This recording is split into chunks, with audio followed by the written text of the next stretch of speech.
Anne-Élisabeth, c'est un grand plaisir de t'avoir ce matin. Merci d'avoir accepté notre invitation.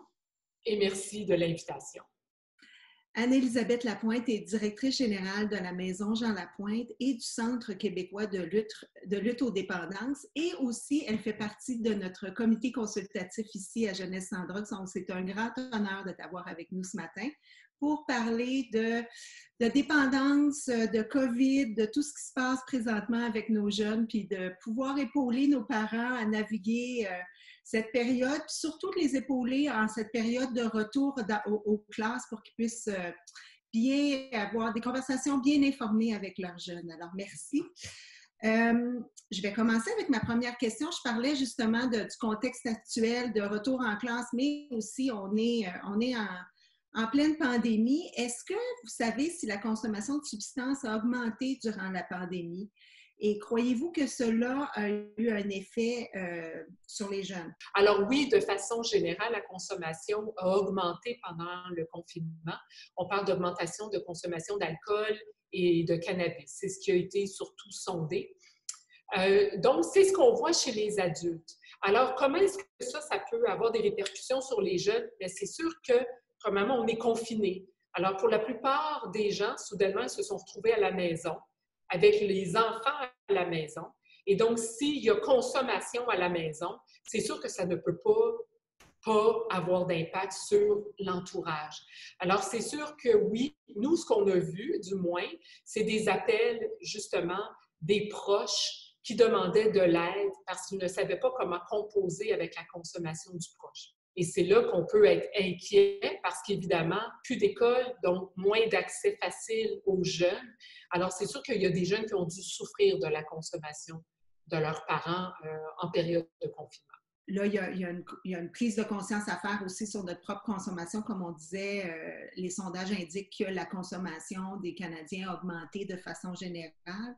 Mais si les parents se tournent vers leurs enfants et se demandent si leurs enfants, à leur tour, ont peut-être un problème de consommation, est-ce qu'il y a des indicateurs ou des indices, des changements de comportement que les parents devraient être un peu plus à l'affût? Si le parent veut savoir si il y a matière à s'inquiéter par rapport à son jeune, est-ce qu'il y a des choses particulières à laquelle il devrait faire attention? Je ne sais pas s'il va y avoir des sondages, des statistiques qui vont sortir. Je serais étonnée de voir une augmentation de la consommation en période de confinement chez les adolescents. Ceci dit, on est en déconfinement. La plupart des gens retournent travailler, les plus jeunes sont retournés à la garderie. C'est sûr qu'à ce moment-là, l'adolescent, effectivement, en ce moment, je dirais qu'il est beaucoup laissé à lui-même et donc probablement qu'il y a plus d'occasions de consommer. Comment le savoir? Évidemment, c'est sûr que, dépendamment si c'est l'alcool, le cannabis ou d'autres drogues, c'est sûr que le comportement va être différent, ou du moins les signes vont être différents. Mais de la même façon que j'ai parlé tout à l'heure d'un adulte qui peut changer de comportement, le jeune également. Alors, c'est sûr que bien souvent, le jeune, lui, va fuir le parent pour essayer de cacher sa consommation. C'est sûr, s'il a bu, il ne veut pas que le parent soit capable de sentir l'alcool. Le cannabis, même chose, il ne veut pas qu'on voit les yeux rouges. Mais ceci dit, oui. Alors, c'est sûr que l'enfant, l'adolescent qui va essayer de se cacher le plus souvent, de fuir le parent, de ne pas vouloir parler beaucoup, justement, parce qu'il ne veut pas se faire questionner. Et je dirais, évidemment, les yeux rouges, c'est un signe, des fous rires qui sortent de nulle part. L'odeur, on peut le savoir. Si on parle de cannabis, à moins que tu le vapotes, normalement, il y a l'odeur du cannabis, on le sait tous, parce que là, comme c'est légalisé, premier commentaire de tout le monde, c'est « Mon Dieu, que ça sent soudainement le cannabis partout où on va ». Et dépendamment des parents, c'est sûr que s'ils vont moindrement regarder dans la chambre, dans les effets du jeune, bien souvent, on va retrouver à ce moment-là des indices de consommation. Là, on peut trouver justement, bon, la vapoteuse, on peut trouver des sacs avec du cannabis, bon, etc. Il y a des signes de ce niveau-là. Aussi, si c'est un consommateur régulier de cannabis, bien, le jeune qui devient de moins en moins motivé, à ne pas confondre avec juste le fait que pas d'école depuis 5 mois, ça démotive pas mal tous les ados, qu'il y ait consommation ou non. Également, il sort plus souvent, il rentre plus tard. peut-être certains mensonges, également voir au niveau de l'argent de poche qu'il a, est-ce qu'il dépense plus, etc. Donc, c'est sûr que c'est très général, il ne faut pas penser nécessairement qu'il y a consommation, mais je le dis toujours, il faut ouvrir le dialogue avec le jeune. Si déjà en partant, tu ne parles pas beaucoup avec ton jeune, ça va être encore plus difficile, peut-être d'ouvrir le dialogue sur la consommation, mais je pense que d'essayer de toujours garder le lien et le contact avec le jeune, c'est ce qui est le plus important pour essayer d'avoir peut-être une façon d'ouvrir puis de savoir si le jeune consomme ou pas. Oui, effectivement. À Jeunesse sans drogue, on encourage toujours les parents à avoir un dialogue continu et ça n'a pas besoin d'avoir un dialogue personnel avec une attaque personnelle ou vraiment d'aller sonder la consommation du jeune, mais de parler de consommation en général, de parler de la situation de la légalisation du cannabis pour aller justement sonder leurs intérêts, sonder leurs opinions, pour qu'après, justement, quand on a besoin de parler peut-être de façon un peu plus pointue, le dialogue a déjà été commencé. On a parlé de signes, des signes physiques, des signes de comportement qui peut-être vont mettre la puce à l'oreille du parent. Dans un contexte où le parent ouvre le dialogue et s'aperçoit à travers la conversation que le jeune dit « mais c'est juste de façon occasionnelle » ou « c'est pas sur une base régulière » ou est-ce qu'il y a matière à s'inquiéter ou est-ce qu'on devrait réagir différemment, tout dépendant justement de la fréquence d'utilisation de substances chez nos jeunes? Oui, je pense que déjà, le fait que le jeune consomme, on parle donc d'un mineur, déjà, il faut investiguer. Il faut aller comprendre, essayer de comprendre pourquoi est-ce que notre jeune, puis évidemment, là, entre 12 et 17 ans, c'est pas pareil. À 17 ans, on peut comprendre davantage que le jeune de 12 ans, là, qui mettrait à consommer, mais il faut essayer d'aller voir à quelle occasion, avec qui, pourquoi. Qu'est-ce qu'il va chercher dans la consommation? Déjà, on a des indices de OK, est-ce qu'il se place réellement à risque, le jeune ou non? On le sait de toute façon à partir du moment où il consomme. Et oui, il se place à risque, mais jusqu'où? Jusqu'où est-ce qu'il y a lieu de s'inquiéter ou non? On le sait que l'adolescence, c'est l'occasion d'expérimenter toutes sortes de choses. La consommation en fait partie. Donc, est-ce que c'est par curiosité? Est-ce que c'est la pression de ses amis? Et c'est important d'en discuter avec le jeune. Et si il le fait à contre-cœur, mais c'est parce qu'il veut se faire accepter de son groupe, il y a peut-être matière à avoir encore plus de discussions avec ton jeune. Donc, pourquoi se faire accepter de cette gang-là?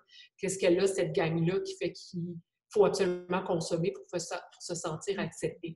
Donc, déjà, d'aller essayer de comprendre pourquoi, déjà, ça va nous indiquer est-ce qu'il risque de consommer de plus en plus? Et est-ce que je dois intervenir maintenant? Pas de l'envoyer en traitement, clairement, personne ne va le prendre en traitement s'il fait juste consommer de façon occasionnelle. Mais moi, en tant que parent, est-ce que je devrais mettre un cadre plus strict autour de la consommation et des occasions de consommer? À partir du moment où on croit que le jeune consomme d'une façon qui est beaucoup plus régulière, oui, c'est sûr que là, faudrait investiguer et à ce moment-là, essayer de voir, y a-t-il des ressources disponibles qui pourraient nous aider, nous, à pallier avec la consommation de notre jeune ou déjà, y a-t-il des ressources qui pourraient déjà aider le jeune à ralentir la consommation? On veut que les parents puissent avoir des dialogues continus avec leurs jeunes. Si tout à coup ils découvrent qu'ils consomment, ne pas pousser le bouton panique tout de suite, puis d'aller au-delà de la première peur, puis d'essayer d'aller voir le pourquoi.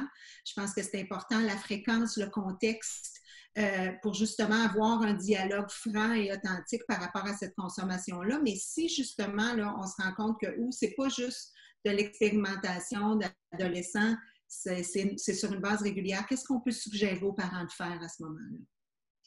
Évidemment, on parle de l'adolescent qui teste les limites, l'adolescent qui se rebelle. Donc, il faut faire attention dans notre façon de faire, parce que c'est sûr que ça se peut qu'on soit, disons, écarté rapidement. Je dirais que probablement d'impliquer le pédiatre, donc de prendre rendez-vous avec le pédiatre pour le bilan annuel, on va dire. Et à ce moment-là, de pouvoir ouvrir sur la consommation avec le pédiatre. Le jeune a le droit de voir le pédiatre sans le parent, mais normalement, le pédiatre quand il va faire le tour, il va poser des questions au niveau de la consommation. Et déjà, ce serait une façon qui n'est pas du tout menaçante de regarder déjà au niveau de la consommation. Donc, le médecin peut être une avenue. Ou si le jeune est ouvert, est-ce que ce ne serait pas le moment d'aller consulter un psychologue pour essayer de comprendre pourquoi est-ce que la consommation, elle est si présente. Mais encore une fois, l'adolescence, est-ce peut qu'il refuse? On peut comprendre pourquoi il refuserait. Et à ce moment-là, c'est aussi le parent de jouer son rôle de parent. Et encore une fois, de dire, ben écoute, c'est contre mes valeurs. Tant que tu vas vivre sous mon toit, ben écoute, la consommation, elle est interdite. Ou en fait, je ne veux pas avoir l'air dramatique non plus, mais c'est encore une fois de mettre un cadre, parce que le jeune teste les limites. Mais si tu n'as jamais mis de cadre dans ta vie, puis soudainement tu en mets, ça ne passera pas. Il faut regarder ton style comme parent. C'est quoi ton style de façon d'éduquer, ton style de discipline et être cohérent avec ta façon d'être. Mais c'est des avenues possibles. Et en tant que parent, on peut aussi imposer la rencontre avec le médecin, la rencontre avec le psychologue. OK, merci. Avant même d'aller en traitement, je m'excuse parce que souvent, on va appeler tout de suite un centre de traitement des dépendants chez les adolescents, mais eux autres, évidemment, ils vont peut-être faire une évaluation si le jeune veut, puis peut-être vont dire aux parents, bien, écoutez, pour l'instant, il n'est pas dépendant, mais oui, il y a des problèmes. Et c'est là que ça devient toujours, les ressources sont moins évidentes. Il y en a moins pour des jeunes qui commenceraient à avoir des problèmes avec la consommation. C'est pour ça que le psychologue devient intéressant.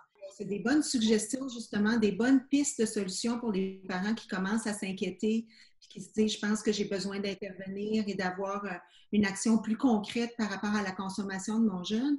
Là, j'aimerais ça qu'on passe un petit peu plus de temps sur nos parents de jeunes ados. La rentrée des classes s'en vient. On a des parents, dont ma fille, qui commence le secondaire. Ma fille a été exposée pas mal à des dialogues sur la consommation parce que par défaut, mais il y a peut-être des parents qui se disent, bon, ben là, il est temps que je commence, je ne l'ai pas encore fait. Est-ce qu'on aurait des suggestions d'approche? Parce que on sait, les études nous démontrent que juste dire, mais écoute, abstiens-toi, puis prends-en pas parce que c'est pas bon, ça fonctionne pas nécessairement bien. Alors, comment on fait pour débuter la conversation avec notre jeune? Qu'est-ce qu'on pourrait dire à nos parents là, qui n'ont pas encore commencé puis qui peuvent peut-être se sentir un peu intimidés de commencer cette conversation? C'est sûr que le passage du primaire au secondaire, c'est une grosse étape dans la vie des jeunes. Ils sont déjà pleins de questionnements. Il y en a qui ont peut-être même des appréhensions parce que bien souvent, le primaire, c'est une petite école. Ils étaient les plus vieux de l'école et se retrouvent au secondaire les plus jeunes et ils entendent toutes sortes de choses. Des choses qui sont vraies, des choses qui ne le sont peut-être pas. Et c'est sûr que je crois que juste le fait de débuter le secondaire, pour ceux dont l'enfant débute le secondaire, c'est l'occasion d'ouvrir. Donc, c'est de voir, OK, là, tu t'en vas au secondaire. Est-ce que tu as des inquiétudes? Est-ce que tu aimerais qu'on puisse discuter justement de certains sujets par rapport à l'entrée au secondaire? Puis tu peux toi-même donc dire, écoute, c'est sûr que moi, quand j'ai commencé le secondaire, j'avais peur, j'entendais parler, donc on allait me forcer à consommer, bon, etc. Et c'est l'occasion de pouvoir dire, bien, tu sais, je sais que tu n'as pas encore eu d'occasion d'expérimenter, mais bien souvent, c'est au secondaire que vont se présenter des occasions. Comment tu vois ça, etc. Et déjà, nous, en tant que parents, c'est d'émettre déjà, nous, nos balises. Qu'est-ce que nous, on en pense? Donc, toujours aller se baser sur nos propres valeurs à nous et de dire, tu sais que, et c'est sûr qu'il faut que le parent s'informe. S'il n'est pas au courant de rien, il ne peut pas avancer des statistiques, il ne peut pas avancer des faits. Mais du moins, il peut ouvrir et dire, bien moi, je préférais que tu ne consommes pas avant tel âge. Si jamais tu as une occasion, viens m'en parler, bon, etc. Mais c'est sûr que juste l'entrée au secondaire est une occasion même d'ouvrir sur la consommation. Si on n'est pas à l'aise ou notre jeune est rendu en secondaire 2 ou en secondaire 3, à ce moment-là, c'est vraiment de sauter sur des nouvelles qui passent à la télé, qui touchent le sujet, que ce soit de près ou de loin. En ce moment, il y a beaucoup de surdoses au niveau du fentanyl, ben, c'est peut-être déjà d'ouvrir là-dessus et tranquillement d'amener le sujet à, ben, toi, dans ton entourage, etc. Il y en a-tu qui consomment? Comment tu vois ça? Il y a toujours, il y a une publicité qui passe, on peut en parler. On peut facilement, on voit plein de publicités sur les sans-abri. C'est une occasion, parce qu'on sait que souvent, chez les sans-abri, il y a des problèmes de santé mentale, il y a des problèmes de dépendance. Tranquillement, tu amènes le sujet dans un film, dans une émission de télé. Il y a tellement d'occasions de pouvoir ouvrir là-dessus. Mais oui, il faut faire le premier pas parce que les études démontrent que le jeune fait confiance en son parent en matière d'informations sur le sujet et que le jeune n'osera pas y aller. Donc, nous, en tant que parents, sachant qu'il nous fait confiance, mais sachant qu'il ne le fera pas, bien, c'est à nous autres à faire le premier pas et de sauter sur l'occasion pour pouvoir en discuter et souvent essayer de démystifier les craintes de nos jeunes, mais être ouvert. Si tu ouvres le sujet, il faut que tu le fasses en se disant, je vais être ouverte d'esprit le plus possible, je vais essayer de ne pas juger, de ne pas m'emporter. Parce que si le jeune ouvre avec toi, puis qu'il dit, ben moi, je serais curieux, il me semble que j'aimerais ça, pour pas dire, ah ben toi, tu sais, on le sait, on est parents, on est émotifs, et donc c'est évidemment d'essayer de le faire d'une façon la plus calme, sans jugement, parce que c'est ce qu'on veut. On veut que le jeune nous fasse confiance. Alors, il faut à ce moment-là être le plus ouvert possible, quitte après à prendre le recul nécessaire pour réfléchir et après ça, peut-être revenir vers notre jeune. Mais c'est ce qu'on dit, nous autres aussi, à nos parents, dans le sens où approcher le jeune, aller chercher l'information nécessaire, mais aussi accepter qu'à quelque part, on va être vulnérable ou on n'aura pas toutes les réponses parce que c'est ça, les parents peuvent être intimidés en disant, ben j'ai l'impression qu'ils en connaissent peut-être plus que moi ou qu'est-ce que je vais faire si je me sens comme j'ai pas l'information nécessaire. Mais si on approche le sujet avec curiosité et ouverture, comme tu disais, pour pouvoir dire, ah, mais tu vois, c'est une bonne question, je ne le sais pas. On peut aller chercher l'information ensemble, puis juste en profiter aussi pour aller démontrer que c'est important d'aller chercher des sources valables d'informations. Absolument. Oui. Dans un contexte où le vendredi arrivait, puis là, tu revenais du bureau le vendredi, puis tu disais, bon, je vais me prendre un bon verre de vin, je commence ma fin de semaine, je vais décompresser. Dans un contexte où le vendredi, ça peut être le mardi, le mercredi, le jeudi maintenant, parce qu'on est tout le temps à la maison. Si le parent descend à la cuisine, je dis descend, mais je veux dire sort de son endroit où est-ce qu'il travaille, puis dit, bon, là, il est 5 heures, je vais finalement prendre mon verre de vin et qu'on le fait de façon quotidienne, quel genre de message on envoie à notre jeune? Il n'y a absolument rien de mal à prendre un verre de vin, mais dans un contexte où on essaie de trouver des mécanismes d'adaptation pour gérer notre stress et notre anxiété, si on se tourne automatiquement vers le verre de vin, quel message j'envoie aux jeunes? En termes de statistiques, les jeunes qui arrivent au secondaire, il y a quand même un petit pourcentage de ces jeunes-là qui auront déjà consommé de l'alcool. Et c'est là qu'il faut se questionner, qu'est-ce qui fait qu'un jeune de 12-13 ans a déjà eu l'occasion de consommer de l'alcool? Et la question à se poser comme parent, c'est est-ce que moi, j'ai déjà permis à mon jeune de consommer, que ce soit de goûter à mon verre de vin ou à ma bière? Et si la réponse c'est oui, c'est de se questionner pourquoi est-ce que je permets à mon jeune de prendre une gorgée d'alcool? Est-ce que je ferais la même chose avec du cannabis? Est-ce que je ferais la même chose avec le tabac? Et c'est de se questionner. Et souvent, soit que la personne, c'était d'une façon très banale, mais parfois, la personne, c'était conscient et c'est de se dire, ben moi, je préfère que mon jeune expérimente avec moi la première fois ou les premières fois pour que je puisse l'éduquer en même temps sur ce que c'est la consommation d'alcool. Ce qu'il faut comprendre, c'est qu'il y a un risque parce que peut-être que, et on le sait, les jeunes qui ont déjà goûté de l'alcool, même nous quand on était jeunes, souvent la réaction, c'est de dire « c'est pas bon ».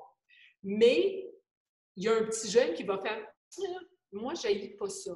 Et qui, dans les parties de famille, ben, va essayer d'aller vider les verres d'alcool parce qu'il a aimé le goût ou il a aimé le petit buzz s'il en a bu suffisamment. Et donc, comme parents, on doit beaucoup se questionner avant même d'ouvrir avec notre jeune sur quelle est ma propre consommation d'alcool ou autre. quelle est ma position face à l'alcool et si je consomme de façon régulière, quel message j'envoie à mon jeune? J'envoie un message clairement de banalisation face à la consommation, mais il y a quand même le fait je suis un adulte et c'est légal en haut de 18 ans, ce ne l'est pas pour un jeune en bas de 18 ans. Donc, à ce moment-là, c'est de se dire, bon, est-ce qu'à ce moment-là, c'est une bonne chose ou non de permettre à mon jeune. Encore une fois, il y a une grande différence entre un jeune de 12 et un jeune de 17 ans. On ne peut pas agir de la même façon et penser agir de la même façon. Parce que ton jeune de 17 ans, on s'entend, là, lui, il en a eu des occasions, avec ou sans toi, de consommer. Donc, ce que tu vas lui dire, ou bien il va te revirer de bord et il va trouver que tu n'es pas crédible, ou au contraire, il va t'écouter parce que tu vas pouvoir parler d'une façon qui va être, disons, en considérant que ton jeune a de l'expérience déjà.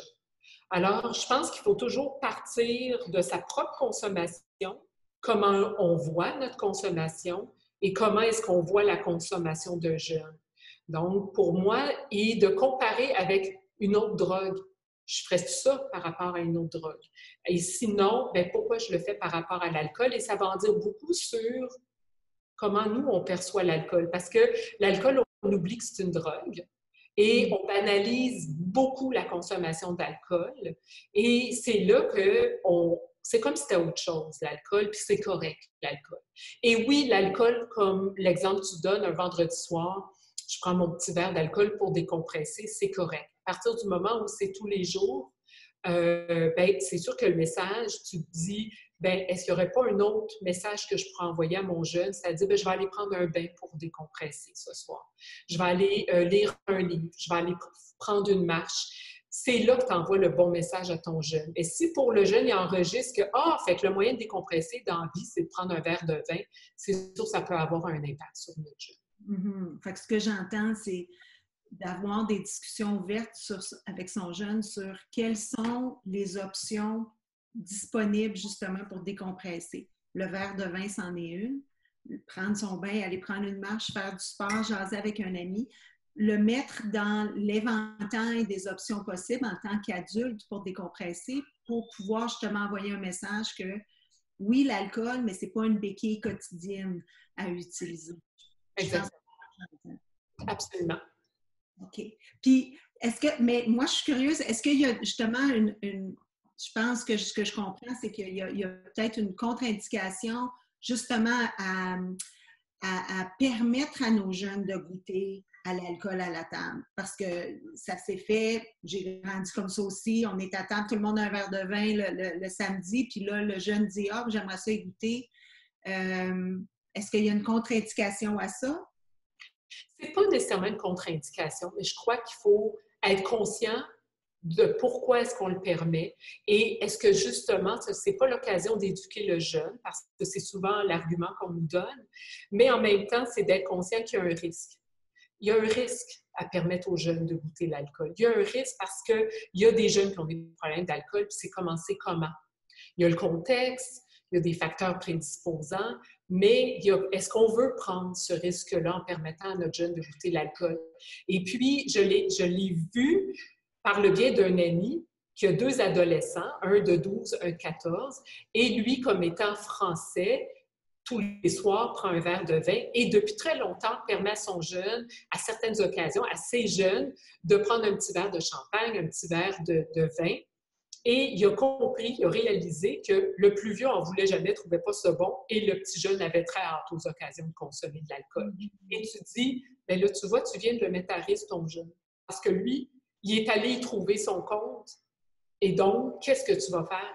Qu'est-ce que tu vas faire par rapport au fait que peut-être que lui n'attendra plus l'occasion que tu lui permettes, puis il va aller carrément se servir dans le frigidaire quand tu auras le dos tourné. Alors, c'est là qu'il faut être bien conscient de ce qu'on fait, que oui, dans la majorité des cas, il n'y aura pas d'incidence, mais de garder en tête peut-être. Et que si nous, dans notre famille, on a un historique de consommation, on le sait à ce moment-là que, OK, il faut que je fasse encore plus attention. Je pense que c'est intéressant, c'est aussi ce que tu viens de dire, parce qu'on parlait au tout début de notre conversation des indicateurs, de qu'est-ce que les parents devraient être un peu plus à l'affût s'ils pensent qu'il y a peut-être des problèmes de consommation, mais un des facteurs de risque, comme tu viens de le dire, c'est l'historique familial. Est-ce qu'il y a eu des problèmes de consommation au sein de la famille? Et si c'est le cas, justement, peut-être d'avoir une attention un petit peu plus particulière chez la consommation de nos jeunes en sachant qu'il y aurait peut-être une prédisposition. Est-ce que tu sais s'il y a d'autres facteurs de risque que les parents devraient savoir, justement, par rapport à une prédisposition à la consommation? Oui, en fait, je dirais aussi l'historique de santé mentale, parce que bien souvent, s'il y a un historique de dépression, d'anxiété, on le sait qu'à ce moment-là, si le jeune, ou d'autres troubles de santé mentale, là, mais ça veut dire qu'à ce moment-là, si le jeune se sent anxieux ou déprimé et que ça donne qu'il y aura eu l'occasion de consommer, il va peut-être associer, parce qu'il va se sentir mieux dans certains cas, il va peut-être associer cette consommation-là avec comme un peu une automédication. Et c'est ce qu'on voit souvent chez les jeunes, hein? C'est qu'ils vont consommer du cannabis ou de l'alcool ou d'autres drogues parce qu'ils sentent que ça vient de soulager une émotion négative et c'est là le risque. Alors oui, on le sait, si tu as un historique de santé mentale dans ta famille, alors à ce moment-là, essaye de ne pas exposer à la consommation parce que ça se peut qu'ils trouvent un soulagement. Mm-hmm.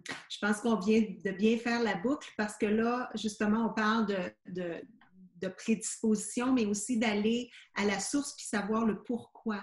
Donc, s'il y a un problème d'anxiété, de stress et que le jeune dit, ben moi, je consomme parce que quand on va chercher plus loin, au lieu de juste paniquer et dire, oh mon Dieu, tu consommes, tu devrais arrêter, mais qu'on puisse aller voir le contexte. Puis si on se rend compte que justement, c'est pour soulager un mal interne, bien là, il y a peut-être matière à intervenir de façon un petit peu plus précise. Donc, ça revient à ce qu'on disait au début, aller au-delà de la peur initiale, puis vraiment d'avoir une conversation riche et transparence justement sur le pourquoi de la consommation.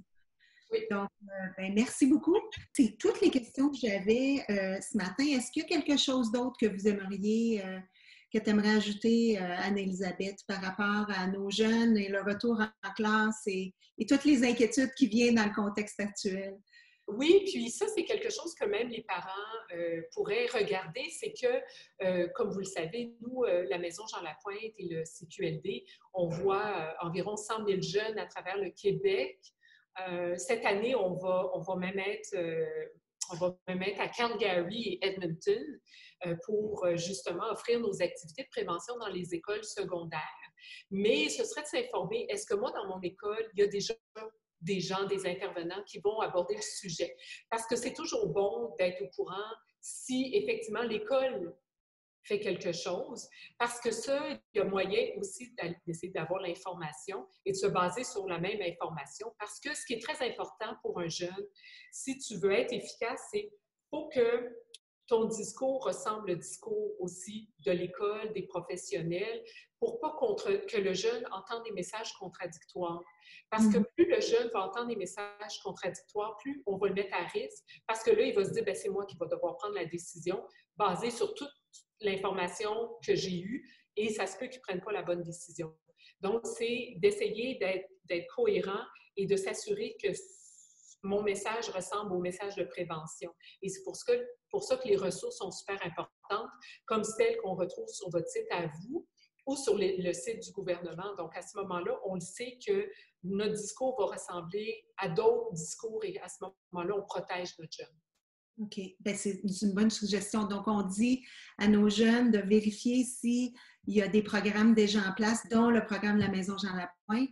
Et pour les parents, on les invite à venir sur le site de Jeunesse Sandra Canada pour que le discours soit cohérent puis qu'on parle toute la même chose quand on vient à la consommation chez les jeunes. Alors, merci beaucoup, Anne-Élisabeth. Ça fait un grand plaisir ce matin. Merci.